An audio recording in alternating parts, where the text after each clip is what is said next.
دوستو جیسا کہ آپ جانتے ہیں کہ کراچی کے مختلف علاقوں میں فاسٹ فوڈ چینز جیسے KFC اور ڈومینوز پر حملے ہوئے۔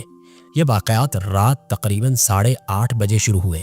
جب فیز 5 اور بہادر آباد میں KFC نے اپنی ڈائننگ سروس معطل کر دی، لیکن ٹیک اوے کی سہولت جاری رکھی۔ اسی دوران ڈیفنس خیابان اتحاد میں نامعلوم افراد نے حملہ کیا جن کے پاس ڈنڈے، سریے اور ہتھوڑے تھے۔ انہوں نے شیشے توڑے، فرنیچر برباد کیا، مگر خوش قسمتی سے کوئی جانی نقصان نہیں ہوا۔ اس کے ساتھ ہی ڈومینوز پیزا کی ایک برانچ پر بھی حملہ ہوتا ہے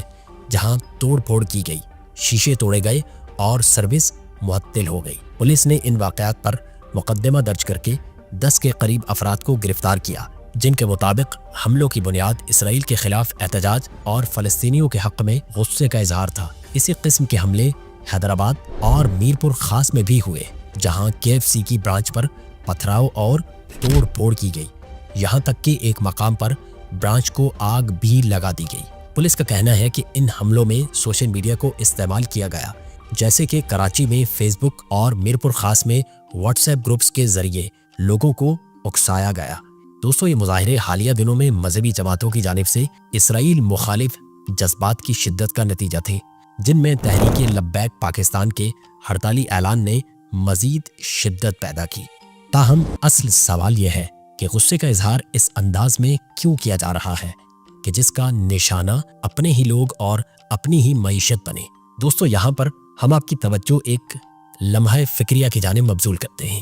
کہ ایک شخص جو باہر سوسائٹی میں عاجز اور کمزور دکھائی دیتا ہے، جس میں اتنی ہمت اور سکت نہیں ہوتی کہ سڑک پر کسی زیادتی کا جواب دے سکے، وہی شخص گھر آ کر بیوی اور بچوں پر ظلم کرتا ہے کیونکہ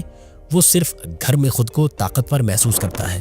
دوستو یہی حال ایک بڑی تعداد میں پاکستانیوں کا ہو چکا، کیونکہ بین الاقوامی سطح پر کچھ کرنے کی سکت نہ ہونے کے باعث وہ اپنا غصہ اپنے ہی شہریوں، اپنی ہی دکانوں اور اپنے ہی محنت کشوں پر نکالتے ہیں۔ اس کا نتیجہ یہ ہوتا ہے کہ جب پاکستان جیسے ملک میں کوئی بین الاقوامی فاسٹ فوڈ برانڈ کام کر رہا ہوتا ہے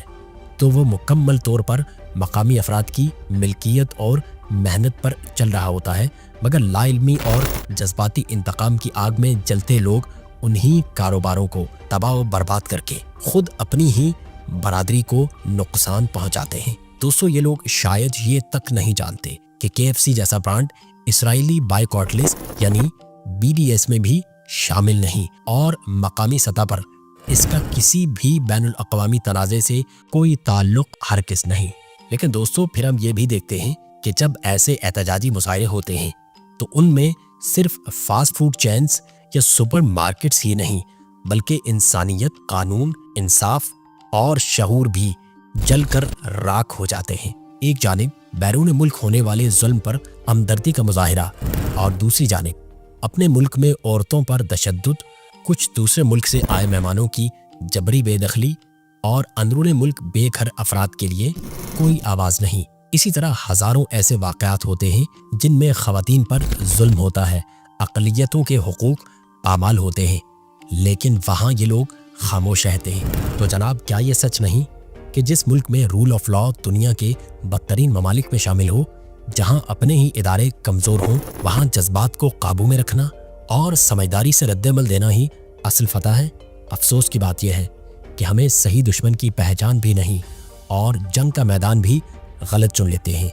دوستو یہ احتجاج اگر واقعی فلسطینیوں سے ہمدردی کے لیے ہے تو اس کا اظہار تعلیم، شعور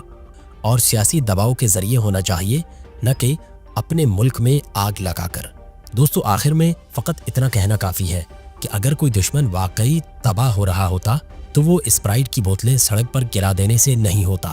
یہ فقط وقتی غصے کی تسکین ہے جو ہر سال کسی نہ کسی بہانے سے اپنا راستہ ڈھونڈ لیتی ہے، مگر ایک قوم تب تک ترقی نہیں کر سکتی جب تک وہ اپنے اندر کے جہل، تعصب اور احساس کم تری کو شکست نہ دے دے، اور تب تک KFC کے زنگرز پر حملہ ہی ہمیں فتح محسوس ہوتا رہے گا۔